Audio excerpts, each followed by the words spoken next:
মহাবশীকরণ বশীকরণ ক্রিয়া অত্যন্ত পাওয়ারফুল একটি কুফুরি বশীকরণ। এইটা বশীকরণ, এটাকে বলা হয় মহাবশীকরণ বিদ্যা। এটা কিন্তু কুফুরি বশীকরণ। দেশ ও প্রবাস থেকে কালো জাদু তন্ত্রমন্ত্র এসকে চ্যানেলটি এই মুহূর্তে যারা দেখছেন সকলকে জানাই আন্তরিক প্রীতি ও শুভেচ্ছা, আন্তরিক ভালোবাসা। ভিডিও শুরুতে জাতিগতভাবে প্রত্যেকটা মুমিন মুসলমান ভাই বোনদেরকে জানাই সালাম, আসসালামু আলাইকুম। হিন্দু দাদা দিদির প্রতি আদাব, অন্যান্য সকল ধর্মাবলম্বীর প্রতি রইল আন্তরিক শুভেচ্ছা ও অভিনন্দন। তো আজকে আপনাদের সামনে একটি মহাবশীকরণ নিয়ে আমি কথা বলবো। যারা নামধাম জানেন না, মানুষকে বশীকরণ করতে চান কিন্তু তার ঠিকানা জানেন না, পরিপূর্ণতা আপনার ভিতরে নেই। হয়তো ছেলের নাম জানেন, ছেলের বাবার নাম জানেন না, মেয়ের নাম জানেন, মেয়ের মায়ের নাম জানেন না, এরকম অনেক কিন্তু আছে। তো তারা বশীকরণ করবেন আসলে কিভাবে? আপনার কাছে একটা ছবি আছে বা তার চেহারাটা আপনার কল্পনাতে আছে, তার ছবি নেই, বাস্তবতা তার ছবিও আপনার কাছে নেই, কিন্তু তার চেহারাটা কিন্তু আপনার কল্পনাতে আছে। আপনি এই বশীকরণ ক্রিয়াটা, এই মহাবশীকরণ মন্ত্রটা তার উপরে প্রয়োগ করতে পারবেন। ঠিক আছে?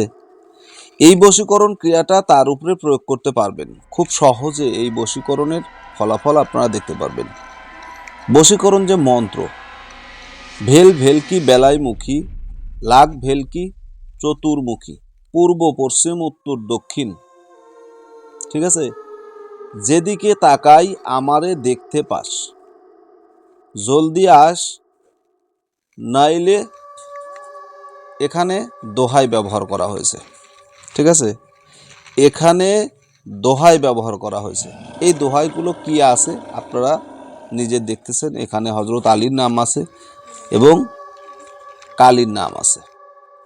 তো এইটুক কথা আপনারা বলেন, যেহেতু বিষয়টা মানে খুবই সেন্সিটিভ একটা বিষয়, খুবই গুরুত্বপূর্ণ।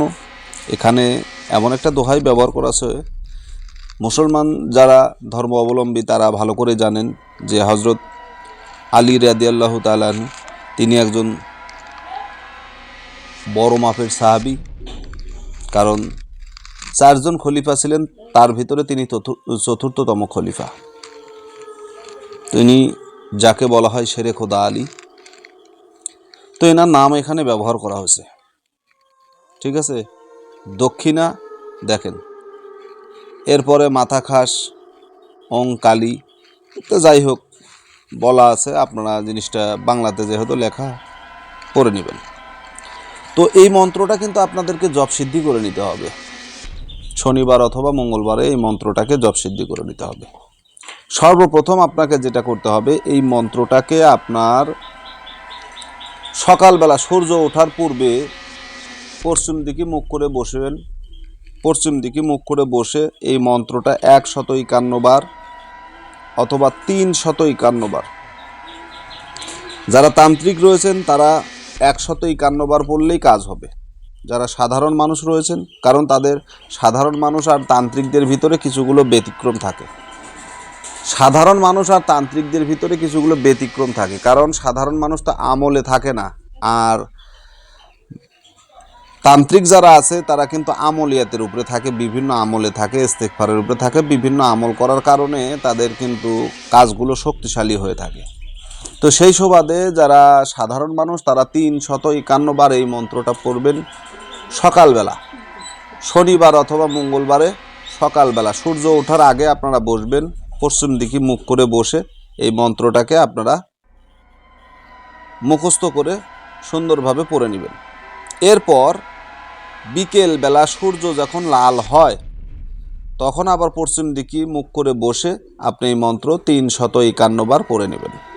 তাহলে এই মন্ত্রটা আপনার সিদ্ধি হয়ে গেল, এই মন্ত্রটা আপনার নিয়ন্ত্রণে আসলো। কথা বুঝলেন? এখন আপনি মন্ত্রটা যখন শুরু করবেন, টাইম তখন আপনার ধরে রাখতে হবে। এরপর আপনি মন্ত্র পড়তে কত সময় যাচ্ছে বা কত সময় লাগলে এটা কিন্তু বড় কথা না, কিন্তু আপনি যে সময় বসলেন সেটা হচ্ছে গুরুত্বপূর্ণ। যখন আপনি সকালবেলা বসবেন সূর্য ওঠার পূর্বে, সূর্য ওঠার পূর্বে যখন আপনি এটা আমলটা শুরু করবেন তখন কিন্তু আমল করতে করতে সূর্য উঠে যাবে। আবার যখন সূর্য ডুববে, লাল হচ্ছে সূর্য, তখন আপনি যখন বসবেন তখন কিন্তু সূর্য ডুবে যাবে, মন্ত্র শেষ হবে না। তো অনেকে এটা নিয়ে আবার প্রশ্ন করবে যে হুজুর তাহলে এটা এই মুহূর্তে আবার কি করব? ঠিক আছে? তো এই প্রশ্ন যাতে করতে না পারেন সেজন্য আমি বলে দিলাম। এই মন্ত্রটা যারা প্রয়োগ করবেন, কিভাবে মন্ত্রটা প্রয়োগ করবেন, মাত্র 21 বার পরে মন্ত্রটা যখন আপনার সিদ্ধি লাভ করলেন, মন্ত্রের উপরে যখন আপনার নিজের নিয়ন্ত্রণ আসলো, তখন সাধারণ মানুষ যারা তারা 33 বার অথবা 51 বার পরে ফুঁক দিবেন, কাজ হবে। ঠিক আছে? কি করবেন, কিভাবে প্রয়োগ করবেন? 3 রাস্তার ধুলো লাগবে, 3 রাস্তার ধুলো লাগবে। ঠিক আছে? 3 রাস্তা থেকে আপনারা ধুলো নিয়ে আসবেন, ধূলিকণা নিয়ে আসবেন। 3 রাস্তার থেকে আপনারা 3 মুষ্টি মাটি নিয়ে আসবেন। মাটি নিয়ে আসার পর ওই মাটির উপরে এই মন্ত্রটা 51 বার পরে একটা বাসি কবরের উপরে ফেলে আসবেন, অর্থাৎ পুরাতন কবরের উপরে ফেলে আসবেন, কাজ হয়ে যাবে। যাকে আপনি বশীকরণ করতে চান, যাকে আপনার কাছে আনতে চান, ওই ব্যক্তি যেখানে যে অবস্থায় থাকুক না কেন, সে আপনাকে সর্বক্ষণ দেখতে পারবে, আপনার প্রতিচ্ছবি সে দেখতে পারবে। যারা তান্ত্রিক, কবিরাজ, ফকির রয়েছেন তারা 21 বার প্রয়োগ করবেন অথবা 31 বার প্রয়োগ করবেন, কাজ হয়ে যাবে। তবে একটা কথা মনে রাখবেন, এই মন্ত্রটা কেউ খারাপ উদ্দেশ্যে, খারাপ কাজে কখনোই ব্যবহার করবেন না, হিতে বিপরীত হবে, আপনারাই ক্ষতিগ্রস্ত হবেন। পরবর্তীতে আমাকে দোষারোপ করবেন বা আমার কথা বলবেন যে গুরু এমন একটা মন্ত্র দিল যেটা দিয়ে নিজের ক্ষতি হলো। আমার দোষ দিয়ে, কিন্তু আমাকে দোষ দিয়ে এটা আপনাদের কোনো ফায়দা হবে না, কারণ আমি আপনাদেরকে পূর্বেই বলে দিচ্ছি এই মন্ত্র খারাপ কাজের জন্য ব্যবহার করবেন না। যদি প্রকৃতপক্ষে কাউকে ভালোবাসেন, ভালো লাগে, ভালো লাগা মানুষকে যদি আপনি কাছে আনতে চান, ভালোবাসার মানুষকে যদি আপনি আজীবনের জন্য যদি আপনার কাছে জীবনসাথী হিসেবে ধরে রাখতে চান, তো মন্ত্রটা আপনারা প্রয়োগ করবেন, কাজে আসবে। ঠিক আছে? মন্ত্রটা আমি আপনাদেরকে আবারও পড়ে শোনাচ্ছি। ভেল ভেলকি বেলাইমুখী, লাগ ভেলকি চতুর্মুখী, পূর্ব পশ্চিম উত্তর দক্ষিণ, যেদিকে তাকাই আমারে দেখতে পাই পাস। ঠিক আছে?